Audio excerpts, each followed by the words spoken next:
Hey everyone, welcome back to the channel. Thank you for being here. My name is Andrew, coming to you from the beautiful Carolinas. Today's topic is going to be why the narcissist uses the same playbook. Think about that for a minute. Everyone, if you like the content, please like, subscribe, and share. So this is the age-old question, and I'm going to give you my take on why they all use the same playbook, and drop comments below as to what you think. It's very simple for me to give you my opinion because remember, we were all children at one point, each and every one of us, and we either grew up to a healthy level or we didn't.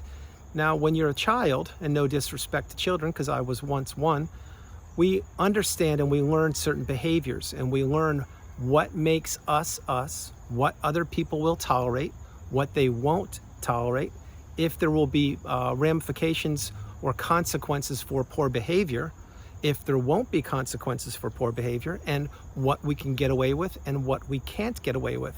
So an example, when you were a kid, let's say you did something wrong. Let's pretend you had a chore or a job you had to do, maybe rake the leaves or you had to do the dishes or something, and let's just say you didn't do it. Well, if your parent said, hey, you know what, if you don't do that, you're grounded for, the weekend, or you're grounded for an hour, or no TV for an hour, or whatever it was, well, then you learned quickly. And if they kept their word, by the way, if there was a consequence for you not doing what you needed to do, well, then you learn quickly, hey, I better rake the leaves or I better do the dishes, because if not, then I can't watch my favorite TV show on Friday night at 8 o'clock.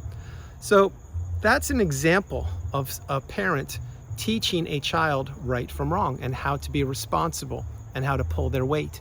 And eventually that child learns more and more responsibility, and then they become a teenager and then young adult. And then next thing you know, they can have a family of their own and they can pass down values, good values, commitment, resilience, courage, honor, doing the right thing. Those are good values that a healthy parent would instill in one of their children. Okay.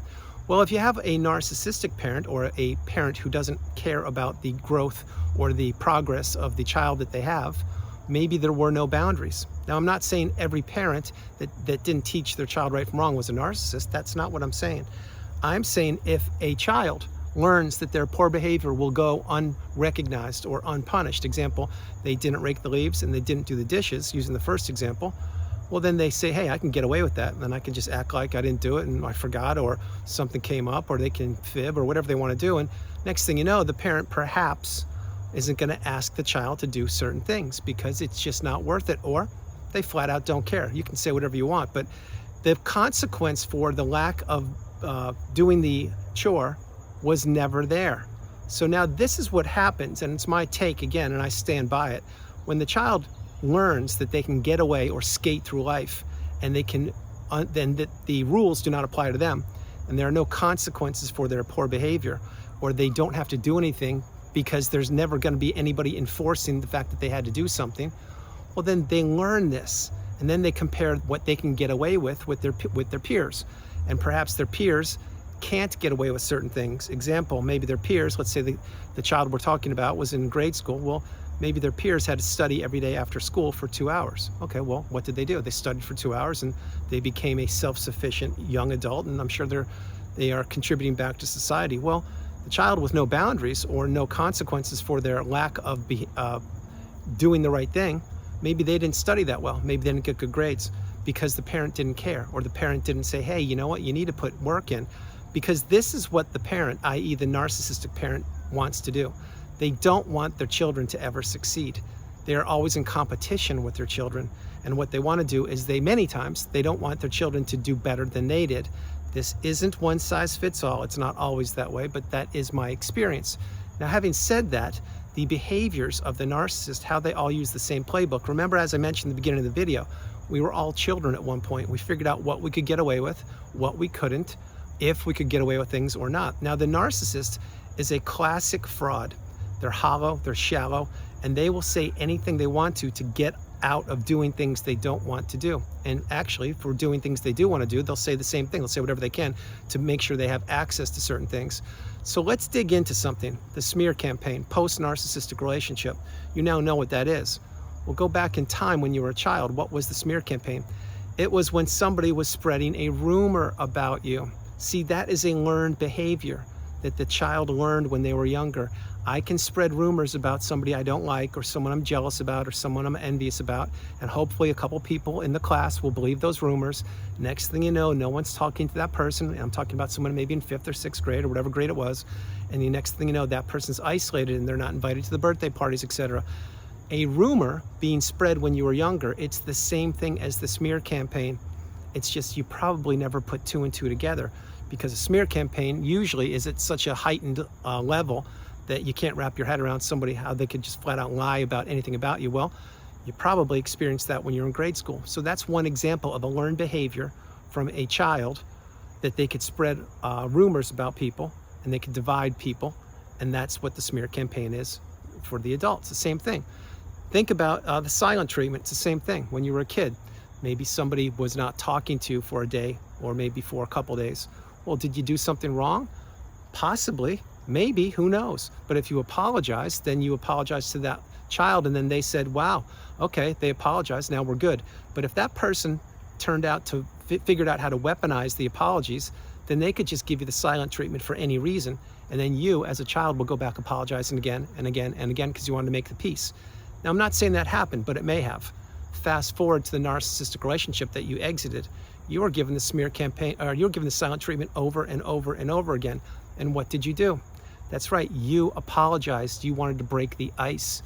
You wanted to open up the communication. You wanted things to be relatively stable or relatively calm in the relationship. So you would apologize for something you did or didn't do, or something you knew about or didn't know about, or you were supposed to know, and you never did, because the narcissist would be administering the silent treatment to you, punishing you for being you. It's the same thing when you were a child. So there are 2 behaviors that the narcissist learned when they were younger that they use as adults. Same thing with triangulation, my least favorite thing that these people administer. Well, triangulation is when somebody is trying to make somebody else envious or jealous or work harder for the relationship. It's the same thing when you were a kid. Maybe it was high school. I'll use high school as an example. Maybe you had a crush on a certain person. Well, then if that person wasn't interested in you, hypothetically, well, maybe what you could do is you could spread a rumor that that person was interested in you, and so was somebody else. So now you threw 2 people that may or may not even have known your name, saying that they were interested in you, and next thing you know, people are thinking everyone has a crush on you or everyone wants to be with you. Well, that's what the narcissist does. Fast forward to the relationship you came out of.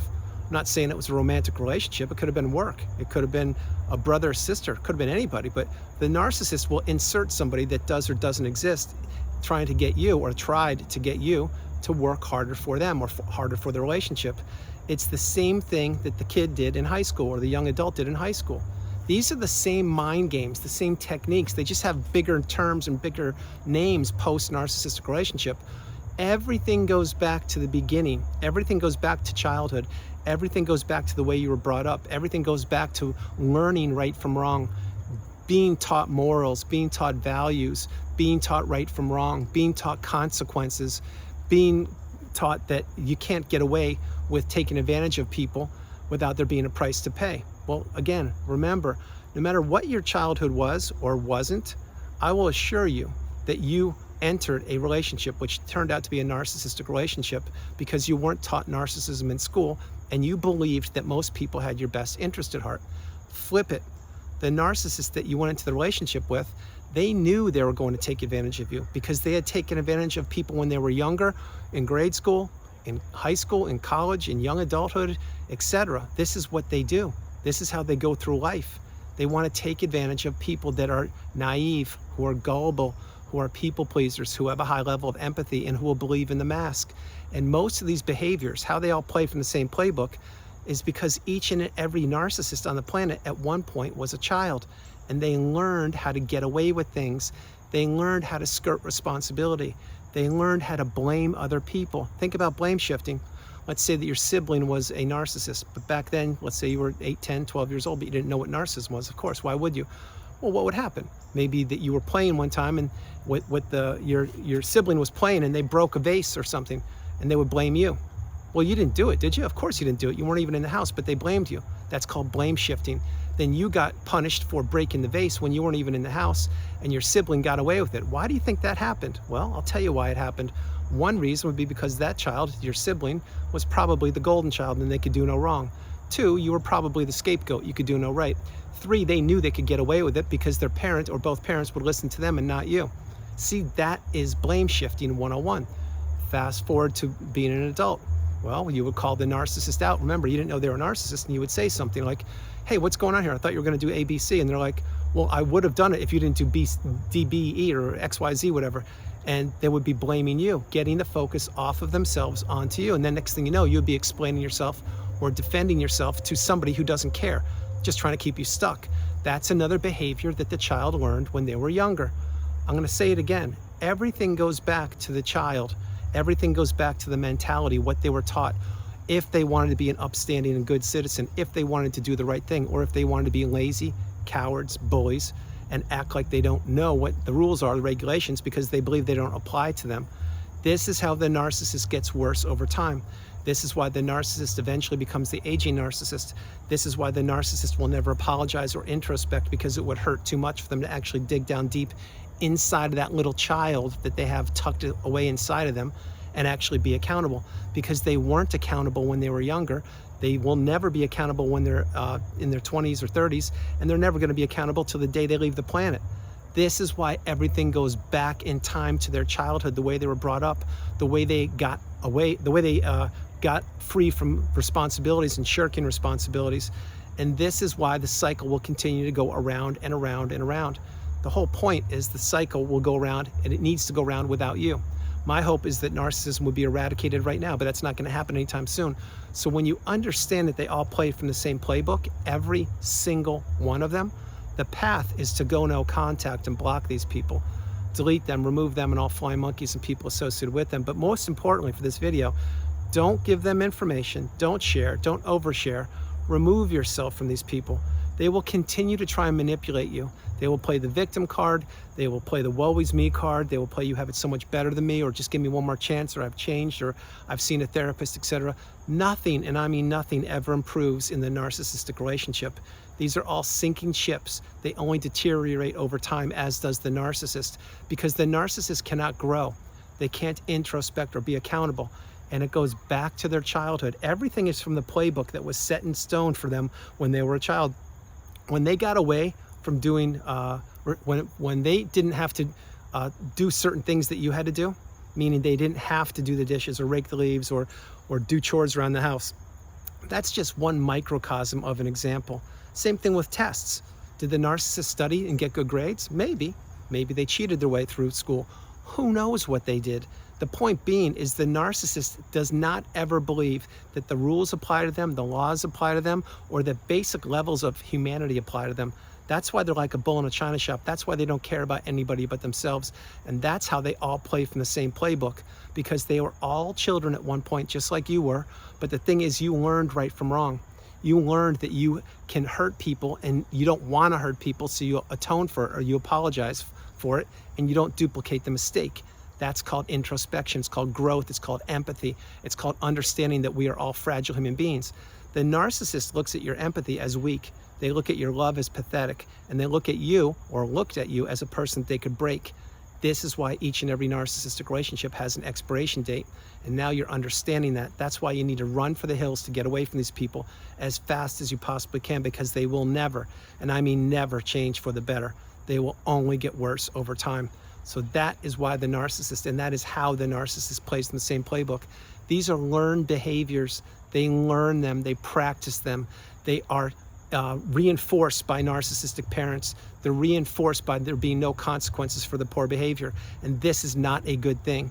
You see, when you were a child, you had boundaries, and you were taught right from wrong, and you were taught do the right thing. And if you hurt somebody, apologize and make up for it, and don't do it again. That's not what the narcissist was taught, or that's not what the narcissist believed in. The narcissist is self-serving, and they only care about themselves. So everyone, that's the video.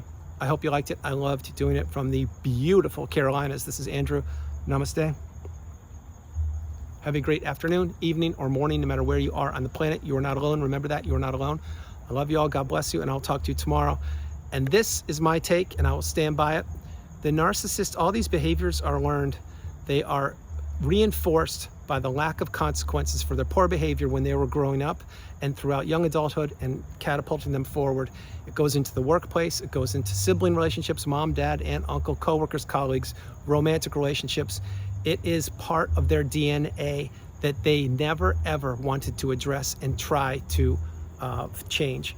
They just said, you know what, this is my life and I'm going to do whatever I want, and everyone else is going to pay a price for even knowing who I am. That's what they do. That's what they have always done, and it's what they will always do, because they never ever want to be vulnerable and say, you know what, I was wrong, I apologize. And that is a sad thing, but that's what the narcissist is. They're a sad person. I love you all, God bless you, and I'll talk to you tomorrow. Bye, everybody.